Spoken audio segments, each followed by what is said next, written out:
Salaryman is summoned by the Demon King to serve as his celestial king in another world. If you dig my recaps, don't forget to subscribe and smash that notification bell. The Demon King summons someone to be one of the 4 great generals of his army. The one whose name is Olmendra, the aggressor of Hell. Next, the king summons Sylphid, the Archmage of the Storm. After that, Gnome, the Crust Barrier. Finally, the Demon Lord announces he will bring forth the one who will become a pivotal force in conviction in the army, a soul summoned from another world, the vessel of the 4 generals who controls water. His name is Denosuke Uchimura, the overseas manager. After this mythological introduction, startled by everything, the human gives a timid hello to the group. As far as he knew, Uchimura was just an insignificant employee at Teo Works Corporation. He had survived the hellish phase of job hunting and started his job full of hope. However, while his colleagues were being promoted, he went unrecognized. Then suddenly, he was ordered to transfer overseas for a factory construction plan. According to some colleagues, the manager had pulled some strings and dumped this problem on Uchimura. Despite all this, the young man remained loyal to his job and still believed things would get better. When he arrived at his new work post far from Japan, he worked hard. Yet, even as he complained to management that he lacked staff and equipment to do his job, all Uchimura got in return were scoldings from his superiors, as if he were wasting the company's money.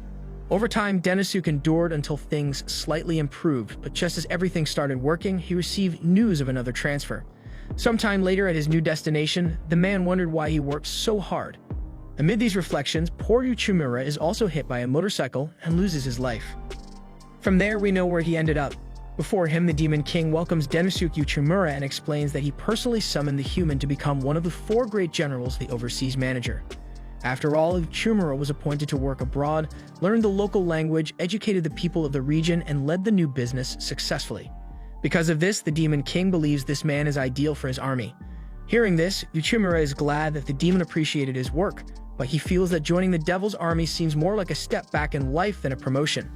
At this point, the king informs him that the human will have compensation and authority equivalent to managers on Earth, with the freedom to choose his subordinates and entitlement to a personal office. If he refuses the offer, Denosuke will be sent back to his world. Delighted with the respect for labor rights, the human begins to see the Demon King as a cool guy. Finally, the Underworld Emperor asks what his decision will be. Uchimura starts to recall all the humiliations he suffered on Earth and tells the king that a nobody like him doesn't deserve to work for someone so important. However, the Demon King boosts his morale, saying that he should not let himself be affected by the nonsense people said about him. After all, people only appreciate what they want to and don't value the piano carriers who do all the hard work. However, the Demon King saw the work done by Uchimura and knows his worth. By the way, the Emperor asserts that it's not Uchimura's job to determine whether he has value or not, nor is it the job of his former boss. From now on, that's the duty of the Demon King who summoned Uchimura because he needs him. So it boils down to basic reasoning. Either the human goes back to Earth and is treated like a dog, or he works for the king in a new world where the sky's the limit. However, before Uchimura could rethink, Olmendra opposes the master's decision, believing that a weak human like him cannot serve as one of the 4 generals. Similarly, Sylphid is against the idea, as is known. In that case, the Demon King proposes to test the summoned man, and the outcome will determine the master's final decision. Uchimura hates the idea, but Olmendra agrees, especially after hearing that humans from other worlds have special powers, and she wants to test this right now by delivering a deadly kick to Uchimura. The man sees the leg coming his way and starts to bid farewell to his second life, but the Demon King blocks his subordinate's kick and remarks that she gets blind when taken over by emotions. To show the result of the general's rash behavior, the Lord points to Uchimura, who fainted from the shock but is still standing. With this, Olmendra starts to think that this guy is just a normal human, and the chief explains that he is exactly that. The other generals want to know where the special skills and powerful magics are, but the king reaffirms that Uchimura is just an ordinary guy. Once again, Olmendra does not want to accept this man as one of the 4 generals, while None recalls that the army is made up of monsters, and if an incompetent human enters a war between demons and demi-humans, he'll be devoured in the blink of an eye. Although None remembers that, in her opinion, it's always the demons who start the fight. Hearing this provocation, Olmendra starts a fight with her colleagues since, according to her, it's the demi-humans who always complain about everything. Finally, the Demon King acknowledges that there's friction within the military forces, but this is exactly why he summoned Denosuke Uchimura, not for his muscles, but for his talent. Meanwhile, Uchimura wakes up, still thinking he's being attacked, and waves his arms as if that could stop the kick. Taking advantage of the human waking up, the Dark Lord reinforces that the test will be conducted.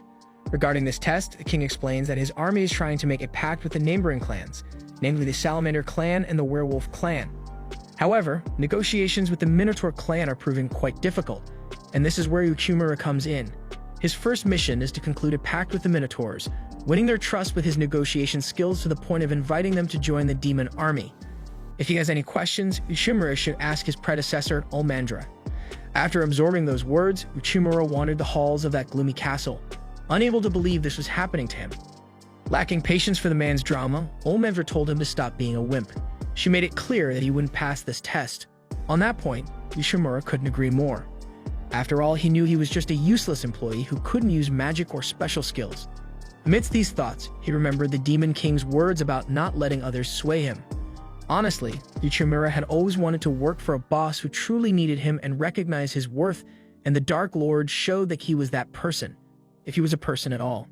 Eventually, Olmandra led Uchimura to the room used by the chief of the Minotaur clan, and the man was terrified at the sheer size of the door. Olmandra warned beforehand that these bulls were quite fierce, and that Uchimura should be careful not to get trampled into a carpet of flesh and skin. With that, she opened the room's door, and although nervous for his test, Uchimura tried to compose himself to do his best. However, as soon as he laid eyes on the gigantic Minotaur, he tucked his tail between his legs, imagining he would indeed become the carpet his co-worker had mentioned. Seeing that the human would need help, Olmandra told him to observe how negotiations were done there. After saying this, the demoness approached the giant bull, Terius, and asked for a minute of his attention. However, despite the initial calm, she completely lost her composure and grumbled that the Horned One was complaining about the room again, infuriating the big guy. Without delay, the negotiation went south, so Olmandra took Uchimura outside and explained that the Minotaurs were willing to make a pact, but there was a day when Terius suddenly refused the terms, even though the conversation had been going great. After that, Olmandra returned several times to finalize the negotiation, but each time that bull refused to talk, and to make matters worse, even tried to bring a bunch of junk to throw in the room. With that said, it was for this reason that the rest of the job would fall to Uchimura, so the demoness left, leaving the man alone. In front of the room with the enormous bull, the human heard all the furious noise from Terius and returned to wandering the corridors with a look of terror on his face. Imagining a negotiation in front of that house-sized creature, a light reflected in Uchimura's eyes, forming the sign of a bar. There the man found himself in that very establishment, sitting down to order the usual from the owner. After wiping his face with the offered towel, Denosuke reflected that if the client refused to negotiate, there was no way to proceed. Meanwhile, as he drank the Demon King's beverage, he remembered a similar situation before. Once, there was a guy who just kept saying no all the time, and Uchimura was about to give up on the negotiation. But when they looked each other in the eye, they somehow understood each other. After reflecting on this, Uchimura set his glass on the counter and left the bar. Back in the castle's corridors, the man straightened his tie and decided he was going to resolve this mess. Meanwhile, Olmandra reported that Terius continued to refuse to talk and that it would be impossible for the human to turn the situation around. Still, the Demon King insisted that Uchimura be observed for a while longer. Soon, the Demon General went to Terius' room where Uchimura was messing with the Minotaur's trash. She angrily asked what he was doing, and he explained he was going to try a more appropriate conversation with Lord Terius because, even though he was large, size didn't matter in a negotiation. If the conversation went poorly, something was wrong, and the only way to reconcile was by looking into each other's eyes, persisting and building trust. At that moment, the demoness saw that the look of failure had disappeared from the human's face as he entered the bull's room with a bag full of hay. The next day, Olmandra entered Terius' room worried and saw that the place had turned into a pile of trash. She imagined that the monster had destroyed the man. However, Uchimura showed up and reported that the leader of the Minotaurs was in the process of making an alliance pact with the Demon King. The woman asked how this was possible, and the human said that there's a famous saying: "If you know the enemy and yourself, you need not fear the result of 100 battles." They then went to the throne room, where the pact was about to be sealed. Uchimura told Olmandra that, in fact, Terius thought the negotiations were going well. He had once been through a similar conversation where the client kept saying no, and he was thinking about giving up. But then that client seemed happy and asked to shake hands with Denosuke because for him, lively and emotional discussions were a good thing. Being from abroad, that was how that man expressed his emotions in his culture. Then, when he looked into the Minotaur's eyes and told him the negotiation was going down the drain, the giant didn't understand why. Apparently, it's a courtesy among Minotaurs to place hay in the rooms they will use because they are large and afraid of breaking any beds. So Terius was sleepy and getting annoyed by not being understood. Then, Almandra blamed herself for not having been able to understand the visitor, but Tereus approached and corrected that the fault was also his for not knowing he was being rude. After the Minotaur left, the Demon King proved that Uchimura sees what others do not. Therefore, he gave the man a bracelet that recognized him as one of the 4 generals. With that, Almandra touched her bracelet to Uchimura's and explained that this was how her clan welcomed new friends. After the subordinates left, the Demon King pondered that his army was still immature and incomplete, but that the brilliance of Demosuke Uchimura would be capable of illuminating all the troops. In the days that had passed, Uchimura could scarcely believe he was working directly for a being known as the Demon King, and moreover serving as a general with his own office. Reviewing the chart of the nation, while small, it seemed well organized. Despite his concerns about not meeting expectations, Uchimura was determined to give his best, especially since the Dark Lord had placed his trust in him, a once mediocre employee. While pondering this, he opened a window and inadvertently let in several demonic bats, letting out a scream of fear. Later, having decided to accept this job, Uchimura implemented some etiquette rules to improve the environment, for instance, getting to know his colleagues better. With this in mind, he went to visit Sylphid's room, but a secretary named Belinda answered and informed him that the Storm Archmage had been out for some time, but that Uchimura's visit would be reported. Despite his initial attempt being thwarted, Uchimura recalled a business world lesson. One must win after losing, so he headed to the next general. However, Almandra interrupted him, saying he was being summoned by the Demon King for a new task. Arriving there, the human discovered he was to form an alliance with the Ogre clan. According to the Demon King, the demonic army was still a growing force and needed to collaborate with semi-human clans in the region to match larger forces, including the ogres. This faction had a strength comparable to the demons, and its leader acted dominantly toward the neighbors. Because of this, the ogres were wary of the demons and had imposed information control in recent years, complicating matters.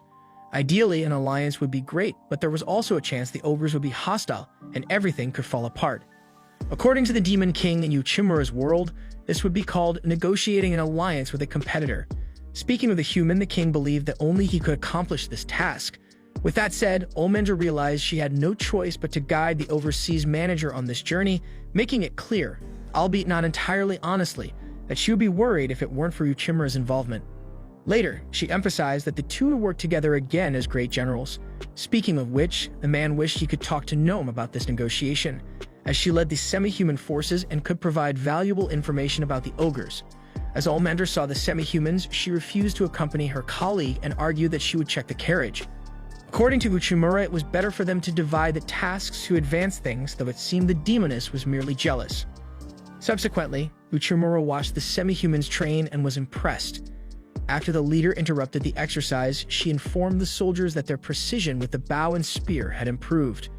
Then she ordered an officer to provide a well-deserved rest for the subordinates. Uchimura hadn't expected the morale of these troops to be so high, nor that the earth crust barrier would be such a talented commander. Meanwhile, Gnome approached and asked the purpose of the overseas manager's visit. He explained about the negotiation mission with the Ogre clan, and the semi-human mentioned their leader was named Ogier and was a tricky opponent.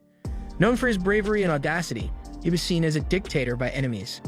As for the rest, the girl preferred that the human see for himself. Aside from that, Gnome demanded that Almandra be kept away from her, as she was exuding an annoying hatred. Unaware that the demoness was right behind him, Uchimura got a shock.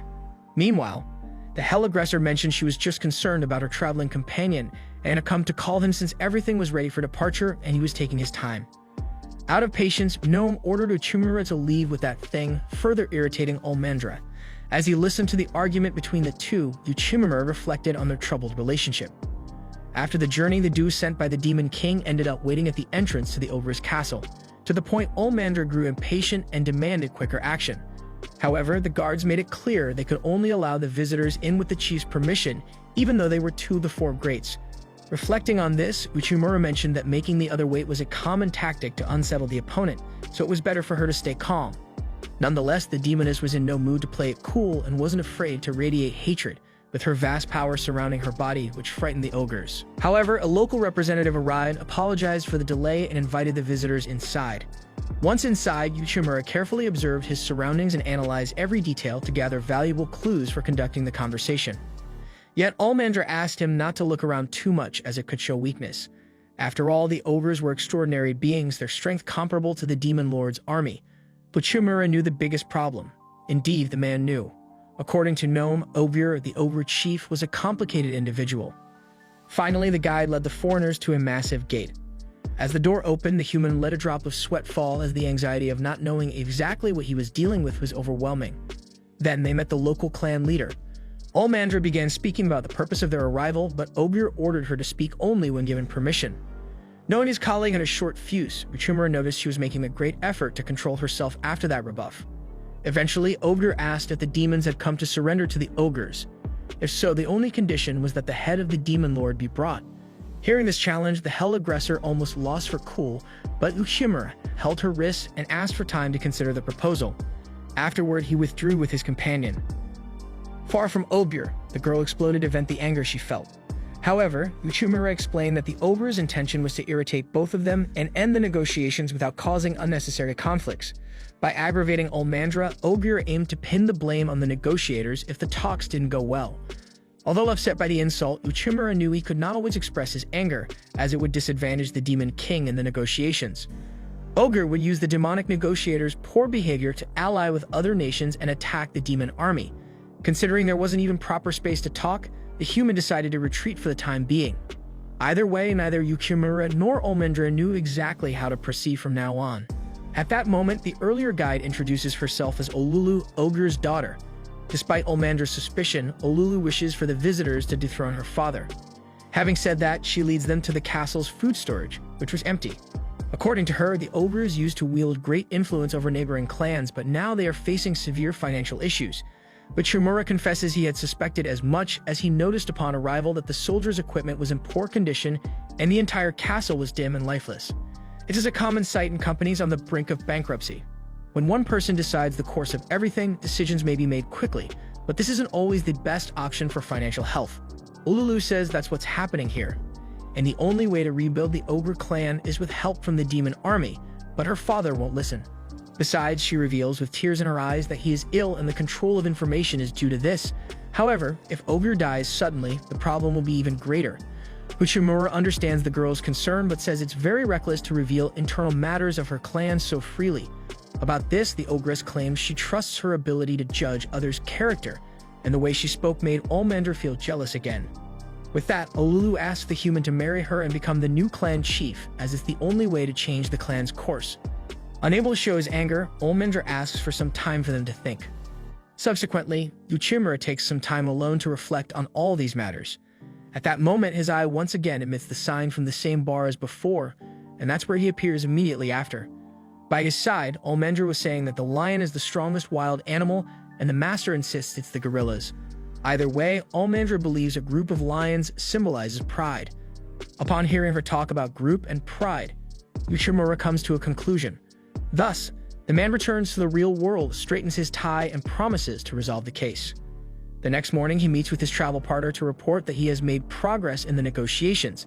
The plan was to meet the ogre clan soon. However, the human intends to take Olmandra to another place. If all goes well, he will manage to have the negotiation session conducted by the chief himself. A week later, they meet with Ogier, who tells them to stop this charade because all he wants to know is why the other races have joined the Demon King's army. Upon hearing the question, Uchimura gives a small smile of satisfaction. That day, he told his partner he would recruit clans from the other races before Ogier, because previously they had ogre support, but not anymore. Therefore, it should not be too difficult to annex the neighboring territory of the ogre clan. Uchimura calls this strategy Operation Fortress of Large Enterprises. Reflecting on the current moment, Uchimura notes he used the same tactic a long time ago when trying to secure a contract with a large company. According to him, if you approach a large company at the front gate like a brute, they will kick you out.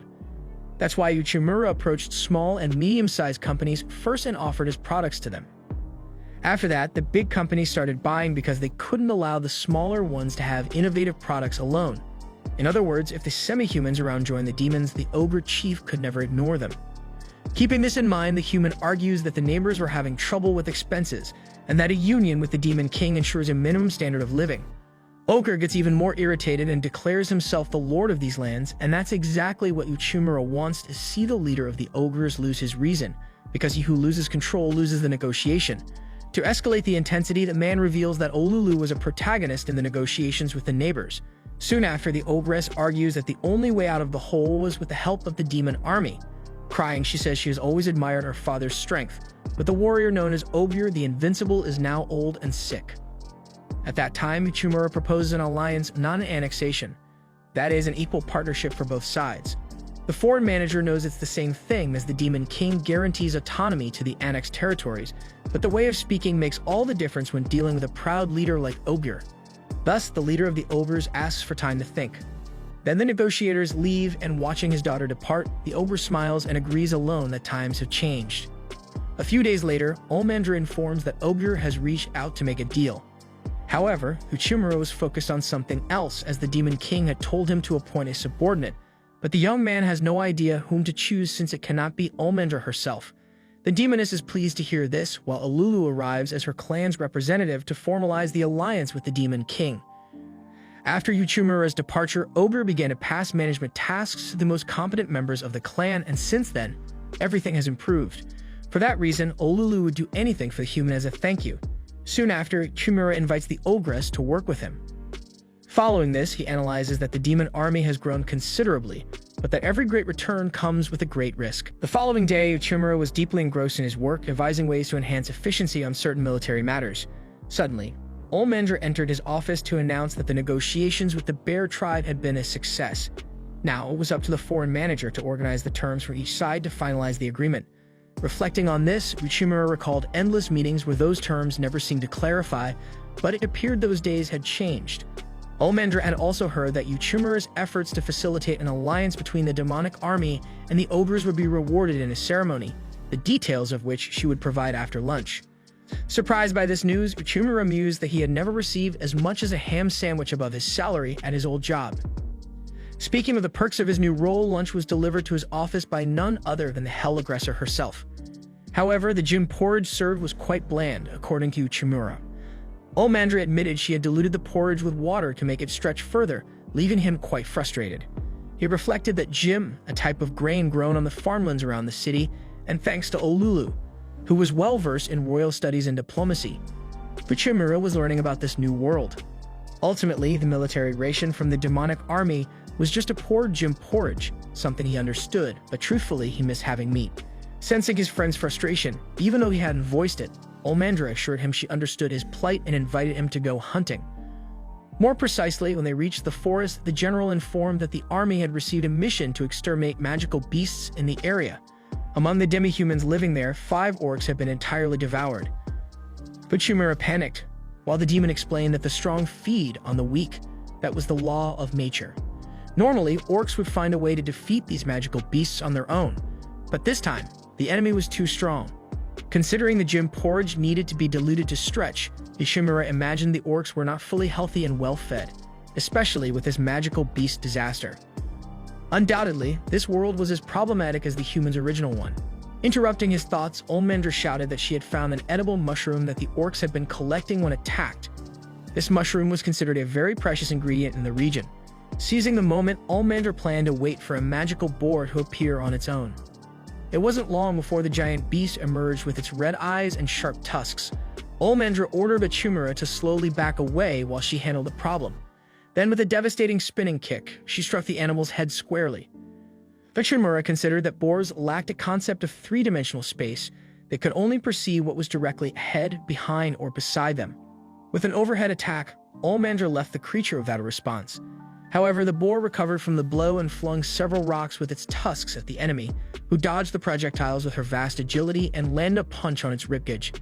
To be capable of such force, Uchimura noted that the Hell Aggressor also needed to be a monster, but still the difference in resilience between them was surreal, and the demon lacked the decisive power to end the fight outright.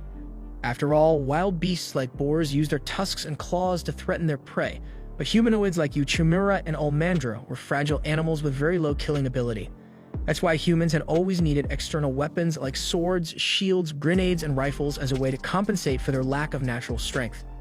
In Uchimura's mind, Olmandra was well aware of this, which is why he couldn't understand why she hadn't brought any weapon for such a lousy hunt.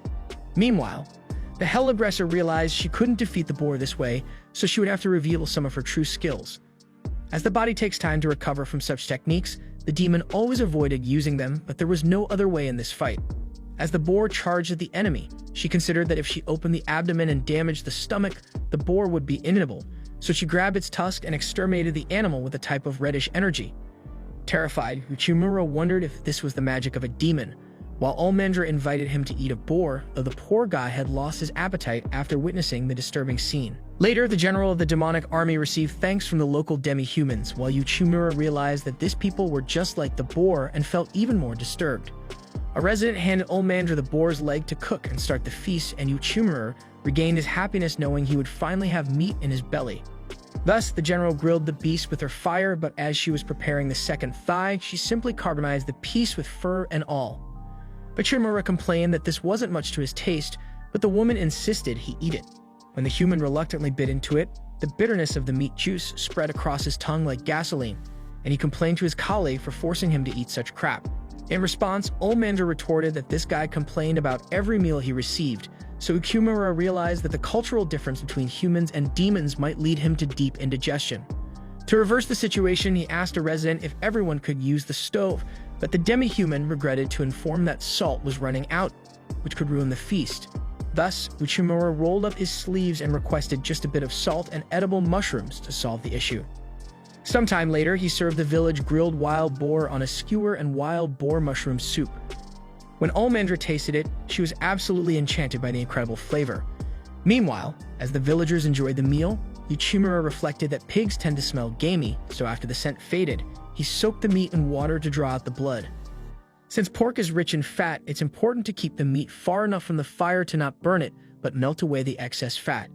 The same goes for when you want to add meat to a soup. Blanching the meat a bit removes the odor. Moreover, Uchimura offered to teach the villagers how to cook this way if they wished. In Ulmandra's view, such a gesture might tarnish the reputation of the four great ones, but he thought the opposite. Just by observing dietary habits, one can predict the development of an entire civilization. For this tribe, if they had a way to prepare meat properly, it could evolve. The demoness recognized that this village was weak and struggled with food shortages, and that needed to change. When night fell, the hell aggressor summoned her companion to head home. To light their path and keep enemies at bay, she conjured a fireball that only demons could wield with their omniscience. Reflecting on this, Uchimura thought about how, unable to use magic, the demi-humans led by the gnome needed to train day and night to compensate for this absence. By the way, he asked if Sylphid was a demon or a demi-human. Although she wasn't sure, based on the title Conjurer of the Final Storm, Ulmandra believed he was also a demon, although he never showed up at the meetings in person. Later, as the two made their way, Uchimura suggested that Ulmandra also use weapons since the magic she employed took time to recover, a difficulty evident in their fight against the wild boar. In other words, fighting without a weapon is like protecting yourself from the cold without proper clothes. Ultimately, it's important to consider a coat. Hearing this, the demonist extinguished the fire and admitted that the foreign manager might be right, but his comment was an insult to her. Because of this, she changed plans and ordered the human to stay in the village to be escorted back to the castle in the morning. After all, the general had begun to trust the human, but unfortunately, he was still just a man from another world whose focus on efficiency didn't mesh well with the demons. After saying this, the hell aggressor flew off and left the man alone in the forest, so he ran back to the village to avoid any surprises.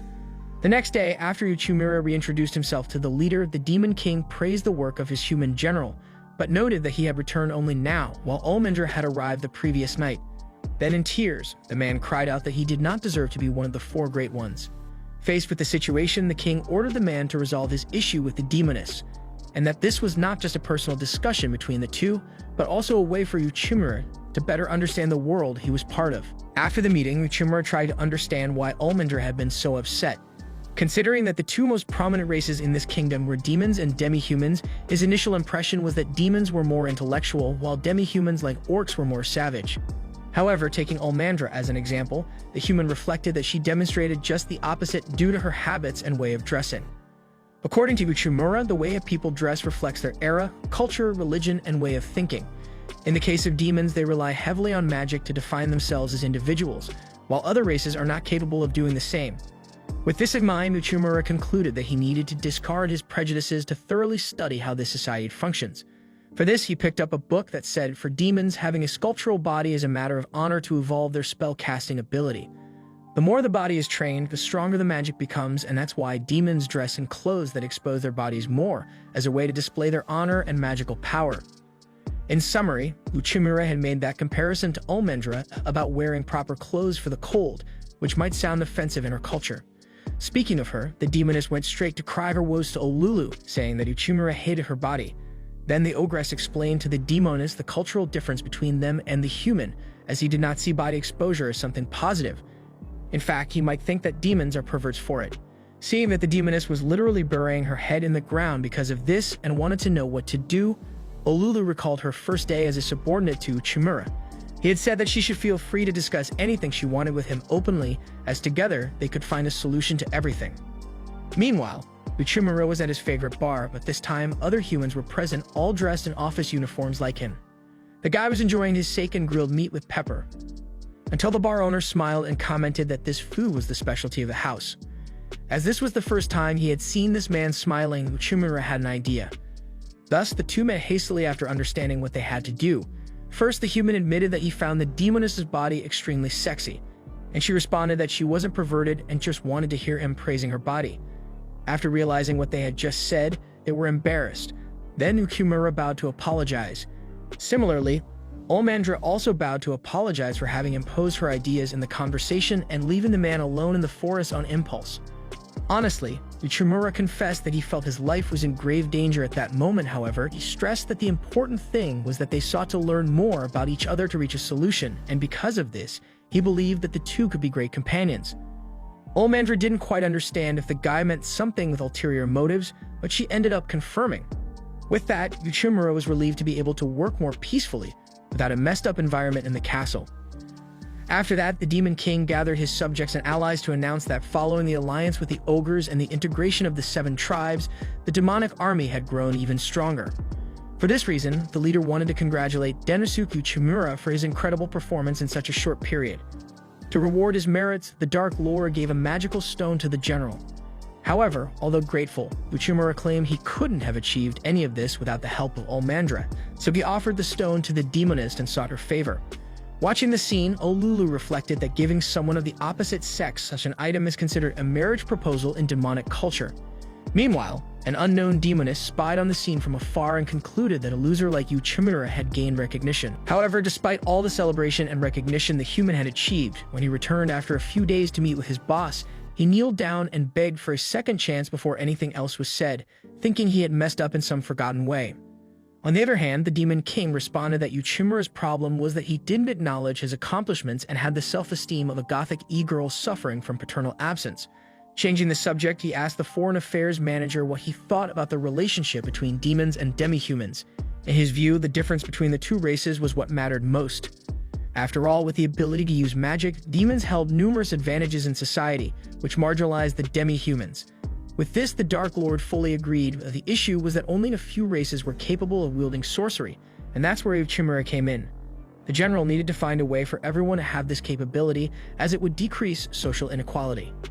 Uchimura was grateful for the opportunity, but he remembered that he was an outsider who also lacked magical skills.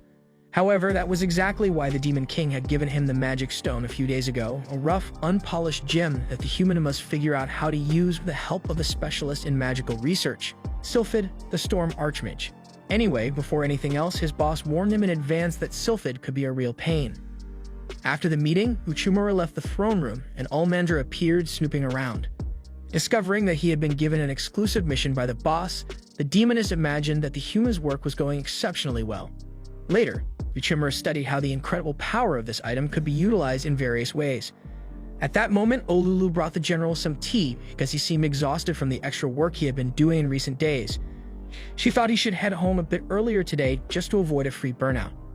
Uchimura appreciated his colleague's concern and promised that he was just finishing up for today, then took the magic stone and asked if she knew whether the demi-humans could use it to attain magical powers like those of the demons. The ogre replied that they could, but only if you have the skill for it. A stone alone won't work miracles. Thus, Uchimura knew he needed to learn more to be able to use sorcery, and the only way was to ask Sylphid directly. After gathering the courage to face that mysterious and odd being, a man went to his room but was greeted again by Belinda, his assistant. She asked who he was and sheepishly explained that they had talked a few days ago, and that he was one of the 4 great generals. Realizing she hadn't treated a high-ranking officer properly, Belinda apologized but informed him that Sylphid was absent once again. But Uchimura countered that this couldn't be possible because the boss had said there was a meeting scheduled between them today, but the woman repeated with less patience that the Archmage was not present and promised to contact him as soon as he returned. However, as she was about to close the door in his face, Uchimura placed his foot in the door and insisted that since he was in front of the wizard's assistant, maybe they could discuss the matter. At the same time, Olmendra continued spying on the human general and didn't like seeing him enter another woman's room.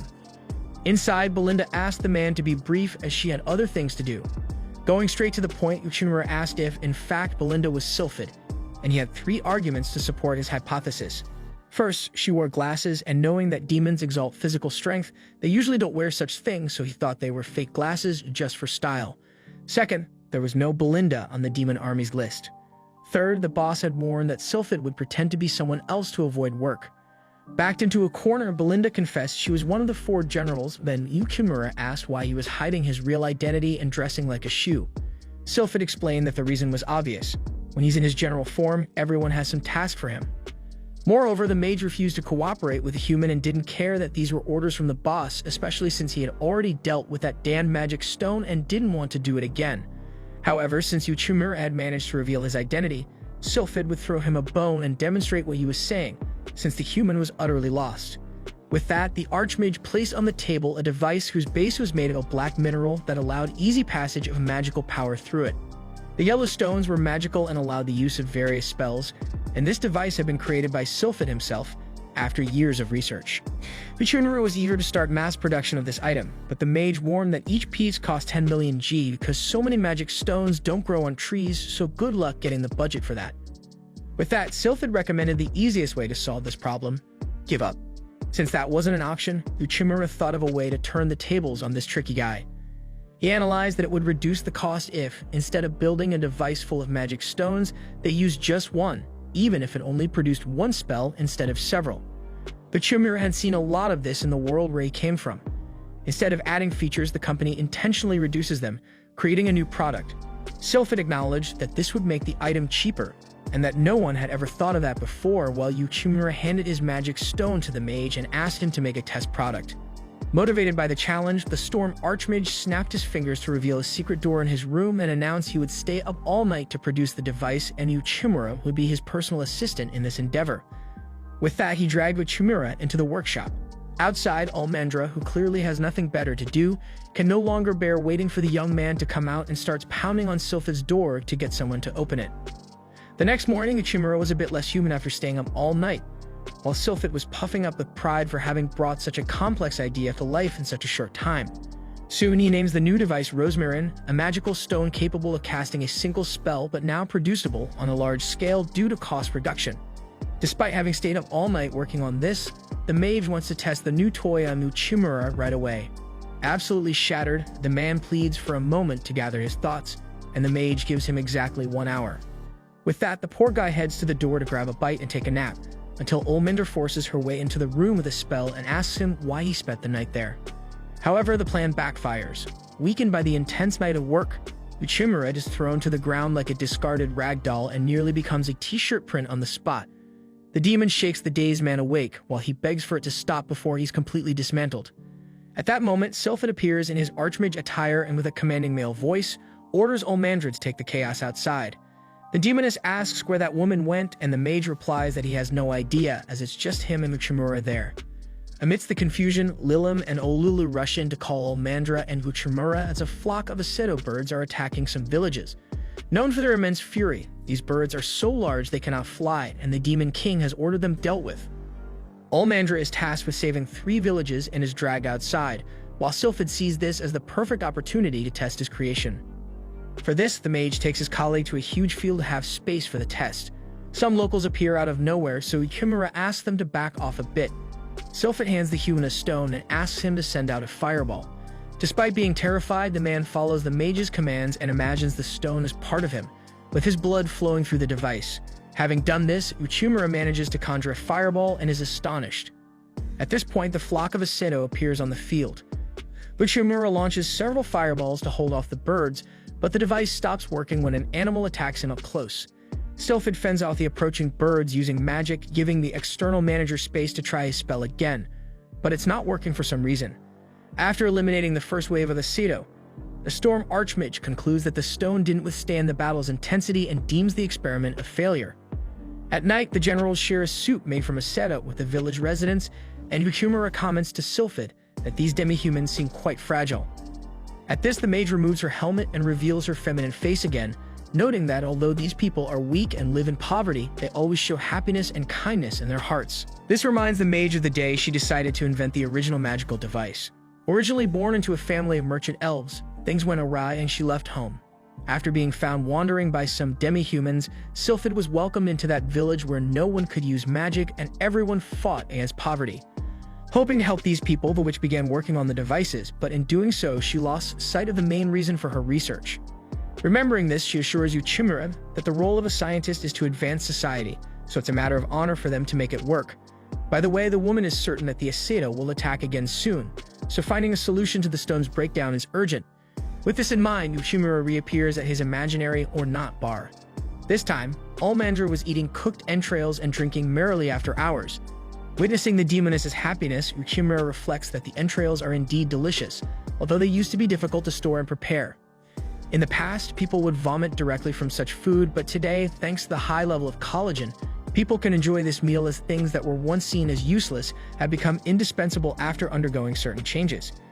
After this thought, Uchimura asks Sylphid to produce another 10 rosmarin for tomorrow as he will solve this problem. Thus, when they face the flock of Assetto again, the external manager positions the stones on the ground and activates them all at once as the birds approach. From what he understood in the previous conflict, the Assetto are greatly bothered by the shrill sound upon the stone's activation, enough to drive them away. After scaring off the animals, the man realizes that this strategy barely consumed the magic stones. A few days later, back at the castle, when presenting the discovery to the demon lord, Uchimura reports that they don't need to cast spells to deter these monsters, as this new device is cheap, economical, and capable of scaring away various types of animals. Thus, the villages will be free from potentially dangerous wild animals. Pleased with the outcome of the discovery, the king orders more magical devices to be distributed to the villages.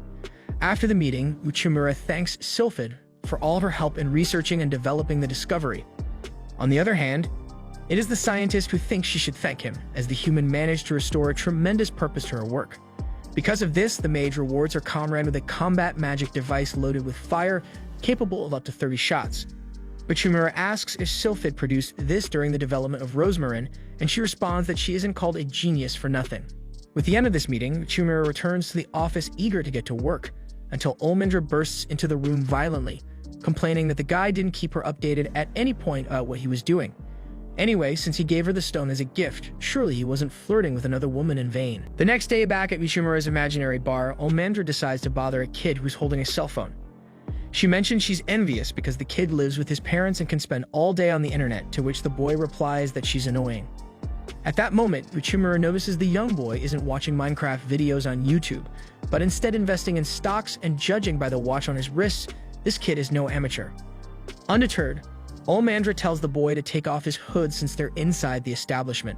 When ignored, the demoness repeats the demand, this time twice as loud, and attempts to physically remove the hood. Watching this scene, Uchimura reflects that he too needs to remove his hood, not from his sweatshirt, but from his attitude at work. So far, the human has tried his best to follow the Demon King's guidelines and maintain good work leading such a trusted position, but if he wants the demonic army to grow in the long run, Uchimura must figure out what needs resolving and tackle each issue one at a time. With that, the general decides it's time to act. Keeping this in mind, he heads to the kingdom's street market and thinks it was a great idea to invite Almandra. Besides, he thinks the demoness looks rather charming in that dress, a significant change from her usual attire. Almandra feels terribly embarrassed and remembers the conversation she had yesterday with Ululu.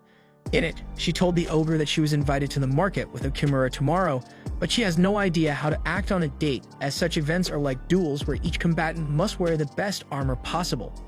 Thinking it over, the demoness wants to wear a very short outfit to showcase all the power of her race, but Ululu warns that he might not appreciate that, as Uchimura is human and perceives things differently.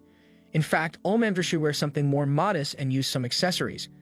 The demoness thinks dressing that way is humiliating, but the ogre is sure that wearing that thong is far worse. Recalling the conversation, Almandra thanks her friend for making the encounter with Uchimura quite smooth. By the way, the man comments that today's research will be very gentle because of Almandra. The woman is confused by this statement, so the human confirms that they are there to conduct market research, throwing the poor demoness's expectations out the window. As the demoness's rage overflows and flames around her body, Uchimura explains that the idea is to hear the people's opinions to analyze the situation from their perspective, as common people can provide inspiration and accelerate the growth of the army. As soon as the human reaches the first stall, the seller knows he is one of the 4 great generals known as the manager of the exterior. Uchimura asks how he knows this, and the man explains that the news has spread, especially since it's peculiar for a human dressed like that to be at the royal castle.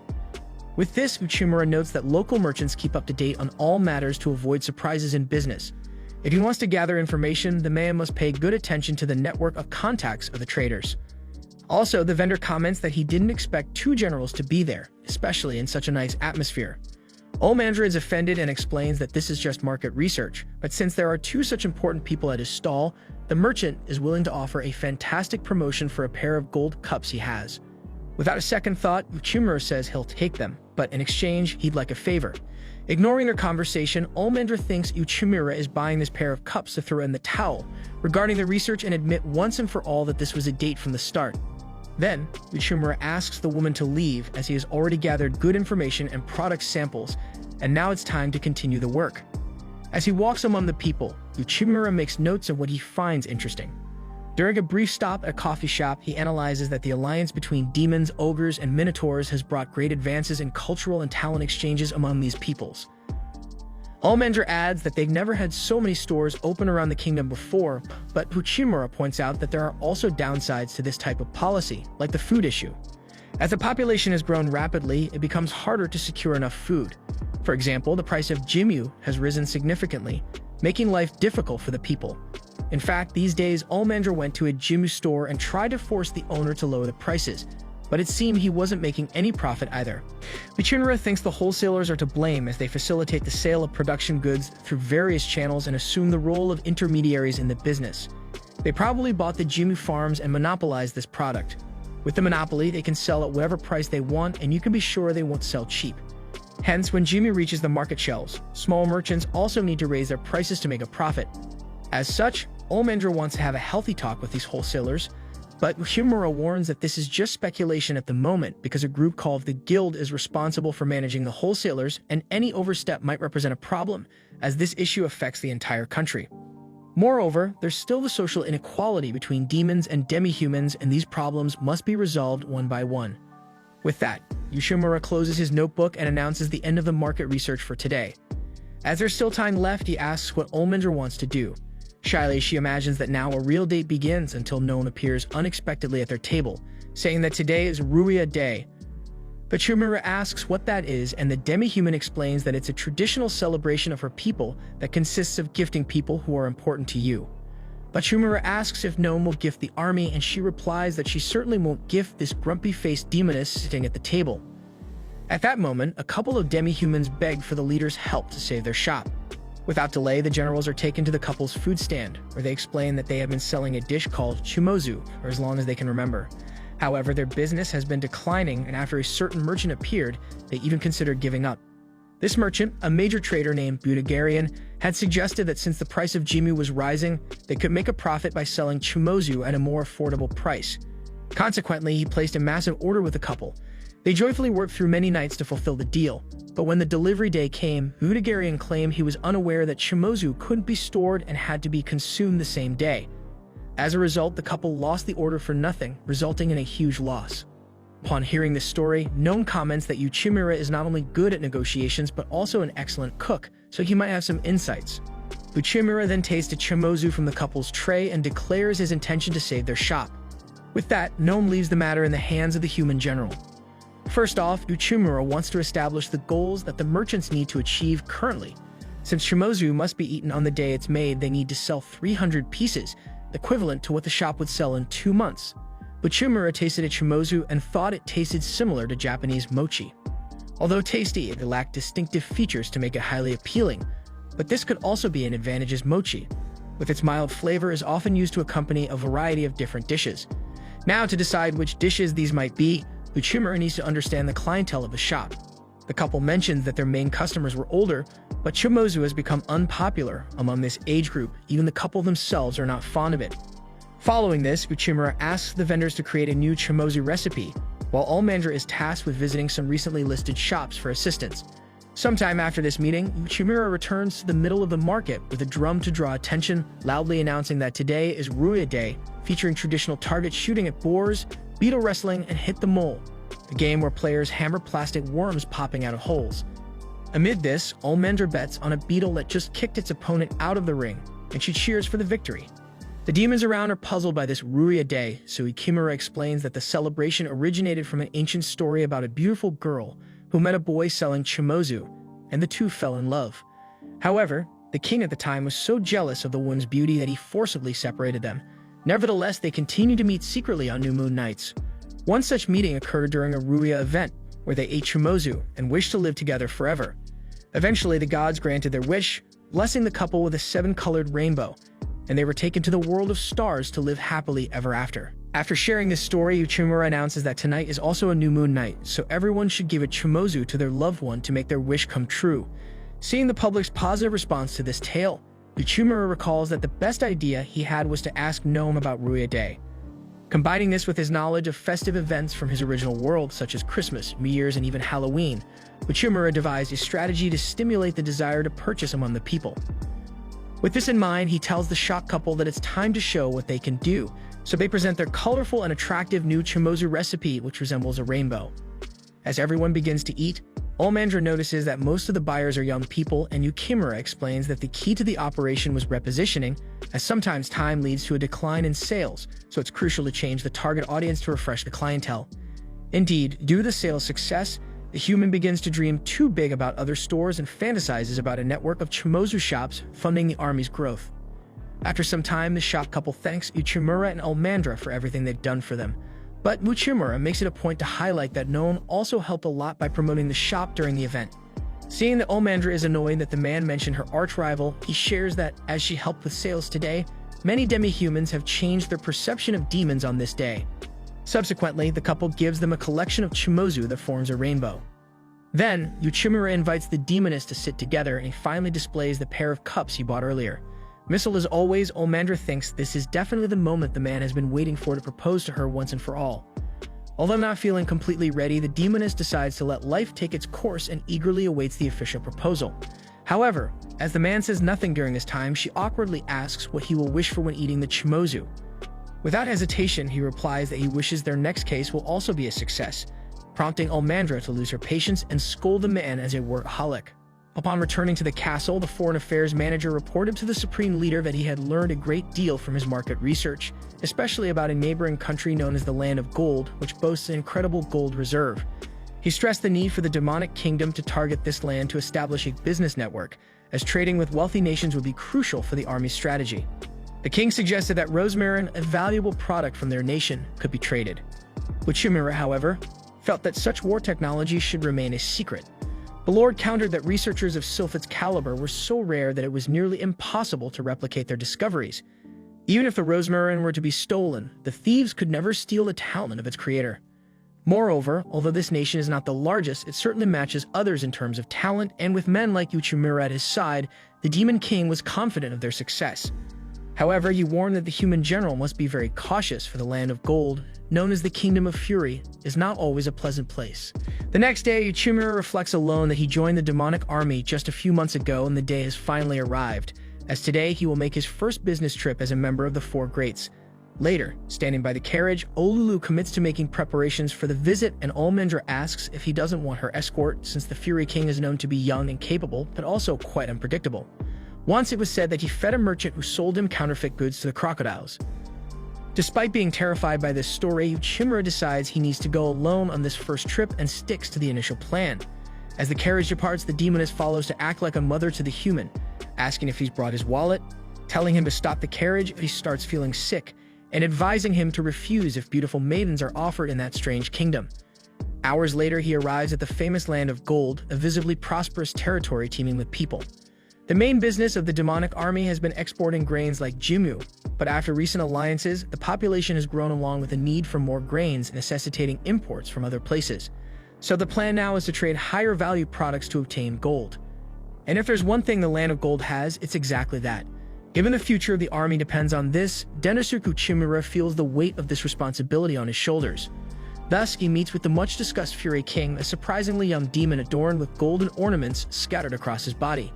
On his knees, the human thanks for the opportunity to speak and begins to introduce himself, but is cut off by the king, who insists on stating Ochimura's full name and his position in the demonic army. In fact, he seemed offended by the man's attempt to introduce himself, as if it were a presumption that the king did not know who was before him. Ochimura reflects that this monarch lives up to the stories, as he is not easy to deal with. By the way, the king mentions that the general has been in service for a few months and has surely finished his probation period in the demonic army. With that, his eyes enraged, he questions why Denosuk hadn't visited him sooner. Desperate, the human bows even deeper than before and begs for forgiveness for the oversight, while lamenting that the situation is only going from bad to worse. After all, a negotiation is nothing more than a mental battle, considering that the person with more power always has the advantage, and as the king makes clear at every opportunity, he is the powerful one in this conversation. Finally, the king gets straight to the point and questions the purpose of the general's visit. Ochimura then presents gifts of the highest quality silver to the monarch, who simply destroys the objects with a vast power of lightning. After all, the outsider has just gifted the king of the land of gold with silver, which is an offense. After bowing again to ask for forgiveness, Ochimura cracks a slight smile and shows another gift that might please the leader. He then presents the Rosmarin, a magical stone capable of repelling monsters. Considering that the demonic army created this product and only they have used it so far, the Fury Kingdom would be the first from outside to have access to it. It could be quite important, as they always might encounter problems while mining gold. The king asks if he is talking about the stone golem, and he confirms it, mentioning that several magical beasts have been plaguing the miners around the local territory, requiring a large regiment of armed soldiers to protect the expedition. However, if the Fury Kingdom could count on the Rosmarin, they would no longer have to worry about monsters. Hearing this, the local leader recognizes that such a product would save a lot in terms of guards allocated for the security of the mines. Then, Ochimura displays several magical stones and asks the king to try them himself to attest to the quality of the product. Thus, the monarch decides to test the Rosmarin immediately, using Denosuk as a guinea pig by releasing a giant crocodile at him. Even terrified, the man raises the magical stone and laments that beautiful maidens were not offered to him in this strange kingdom, but a crocodile instead. Interestingly, Olmendra had mentioned both possibilities. Either way, today is not the day for Ochimura to become food, as the Rosmarin takes effect and repels the crocodile, which now turns its attention to the Fury King. Noticing that the beast is about to pounce on the supreme leader of the region, Ochimura conjures a fireball to end the problem. However, the king fries the animal with his lightning. Having done this, he acknowledges that this device is quite interesting. By the way, he emphasizes that the foreign manager had the courage to negotiate with him, the confidence to speak as equals.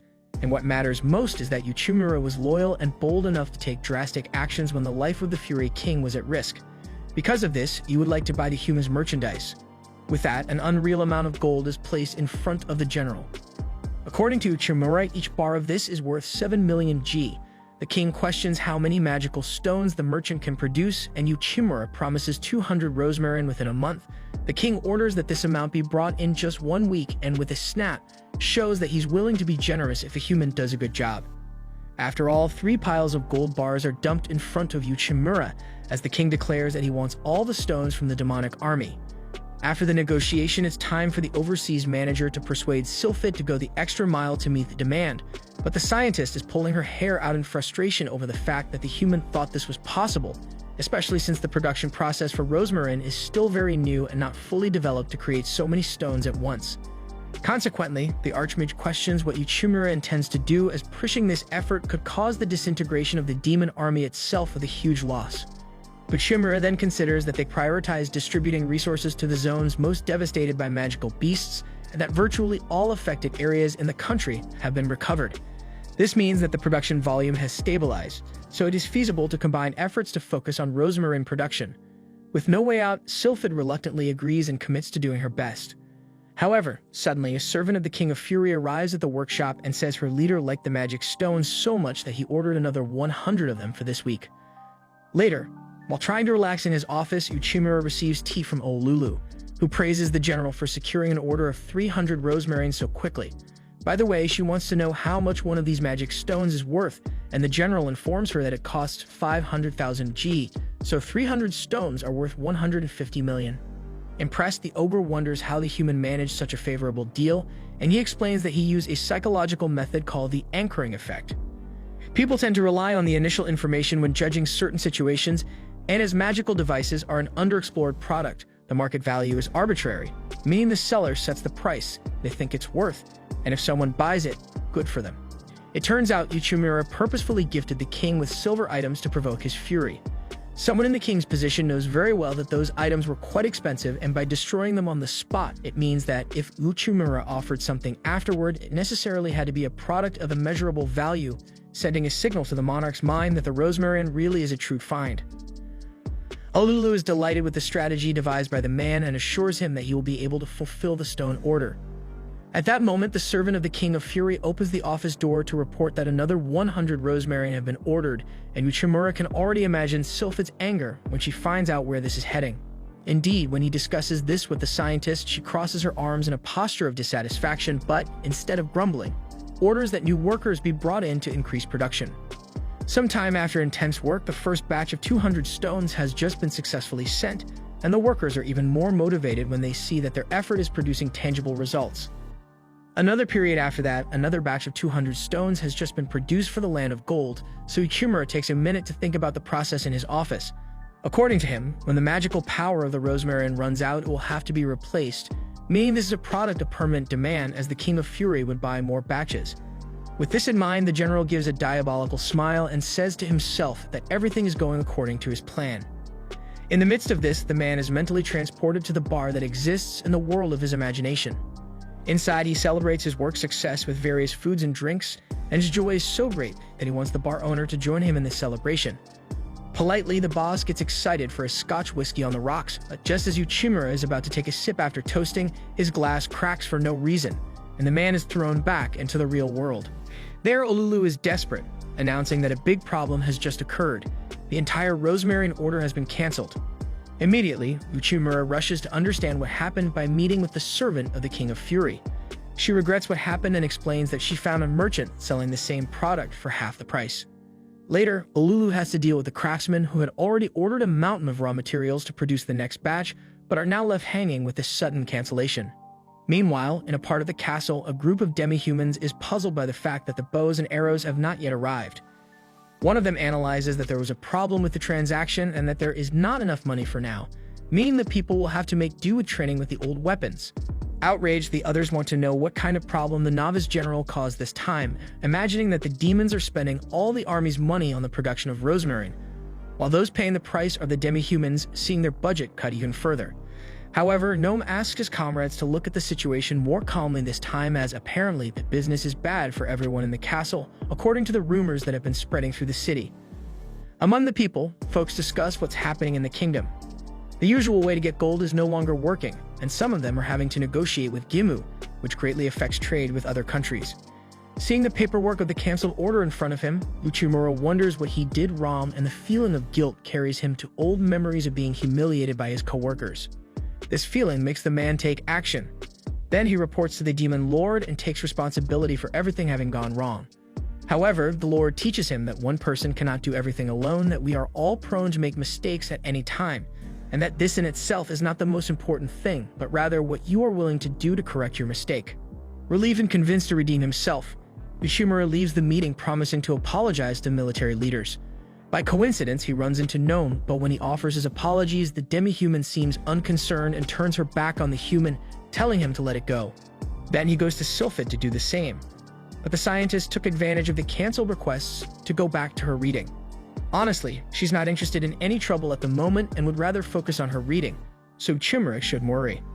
After that, the man walks down the corridor, wondering who he should apologize to next, until he is captured and tied up inside his sack. Suddenly, he is carried out to the exterior of the castle. In a panic, he manages to free himself and sticks his head out to catch his breath. There was General Olmandra, grilling some quality meat to share with a comrade. Surprised, Uchimura asks if she's trying to cheer him up in some way, and she's too embarrassed to be entirely open, but admits that he has been a great help to her lately. Realizing the mood is right, a demon is asked to sit closer to the human, and he grants this privilege. However, just as she moves closer, Olulu arrives with some fruit to join the feast. Olmandra is annoyed because the atmosphere has been disrupted, but having to pretend she has no ulterior motives, she welcomes the ogre amiably. After everyone has eaten, girls take a nap, so Uchimura covers them with sheets and thanks the heavens for having such good friends. Besides, he reflects on what the demon lord said: in the end, what matters is what you do after the mistake, and Dendersu promises he'll make things right. Meanwhile, in the Kingdom of Fury, the nation's supreme leader thanks the merchant Budagarian for offering such a quality product at such a low price, and the humanoid pig promises to do everything in his power to fulfill the desires of the sovereign of the Land of Gold. By the way, the king questions the method used by the merchant to obtain these products, and he simply replies that the matter is highly confidential. Hey guys, the source will be in the comments. Make sure to subscribe to the channel so you don't miss the upcoming videos. See you.